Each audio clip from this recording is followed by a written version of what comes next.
السلام عليكم، مرحبا بكم معايا من جديد.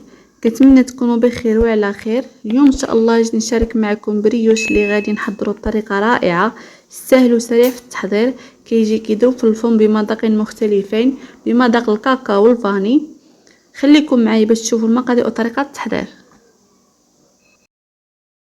ونبداو على بركه الله. خديت واحد الاناء غادي ندير فيه كاس ونص ديال الحليب يكون دافي.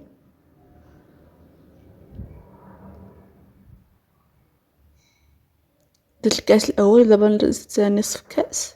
غادي نزيد كاس الا ربع سكر سنيده حبيبات.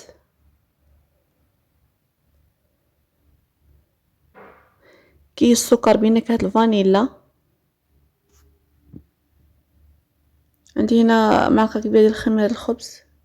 غادي ناخذ الطراب اليدوي وغادي نخلط مزيان حتى كتدوب الخميره مع السكر حبيبات.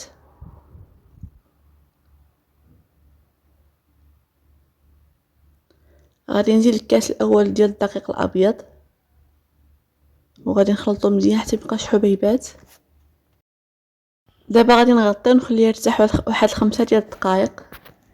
وهنا من بعد ما ارتاح غادي نضيف عليه ربع كاس ديال زيت المائده ونصف ملعقه صغيره من الملح لتصحيح الذوق. وغادي نخلط مزيان حتى كنسلم الزيت مع المكونات.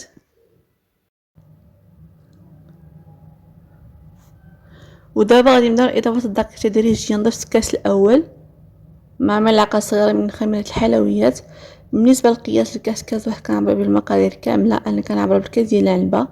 ممكن تاخذوا الكاس ديال اتاي وتعبروا به المقادير كامله. نخلط مزيان حتى كيبقاوش حبيبات ديال الدقيق. هنا غادي نزيد ربع كاس ديال الدقيق وغادي نخلط مزيان، حيت غادي نقسم الخليط على نصفين. النصف الاول غادي نخليه بالمذاق ديال الفاني، والنصف الثاني غادي نزيد له نكهه ديال الكاكاو.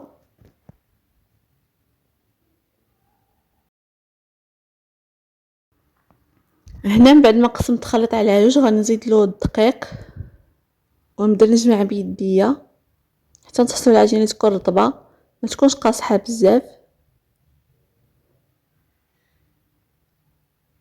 نبقاو نضيفوا الدقيق تدريجيا حتى كنحصلوا الخليط القوام اللي بغينا. هذا هو القوام اللي كتحصلوا عليه كيف ما كتلاحظوا معايا. غنحطها في واحد الطبسيل دهنتو بالزيت.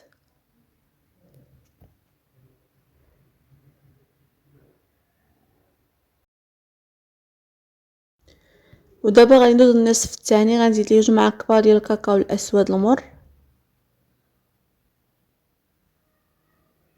وواحد الملعقه ديال الدقيق، وغنبدا نجمع بنفس الطريقه. القوام يكون رطب، ما تكونش قاصحه بزاف.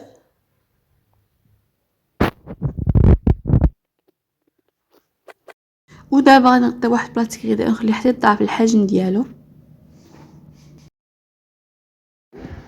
وهنا من بعد ما تضاعف الحجم خديت الكره اللي بالمذاق ديال الفاني، غنديرها كويرات يكونوا متوسطين في الحجم.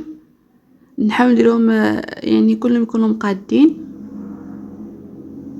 بهذه الطريقه كيف ما كتلاحظوا معايا.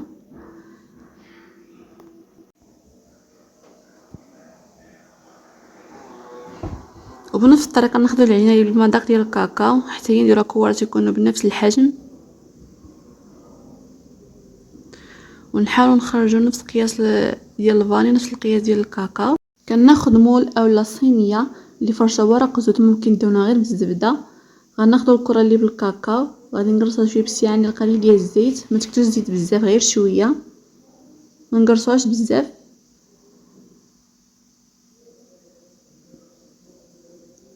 غادي نزيد الكره اللي بالفاني حتى هي نقرصها بشويه ديال الزيت.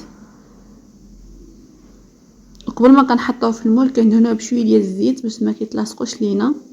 وكنبقى مستمره بهذه الطريقه، كندير كره بالكاكاو وكره بالفاني حتى كنعمر المول كامل. ممكن ديروا الشكلاط في وسط الكريات في الاول قبل ما كديروا مكورات، كديروا طريفات ديال الشكلاط لداخل.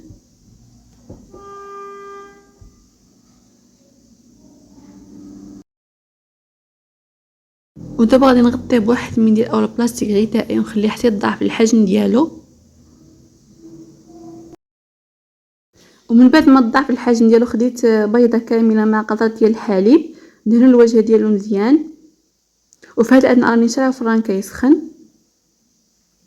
وغادي نرش الوجه ديالو بالقليل ديال الزنجلان ابيض او العادي، وكتدخلوا الفران اللي يكون سخون مزيان على نار اللي تكون مهيله حتى يبان لكم تحمر من الجناب، وعاد شعليهم العافيه من الفوق يتحمر من الوجه ديالو.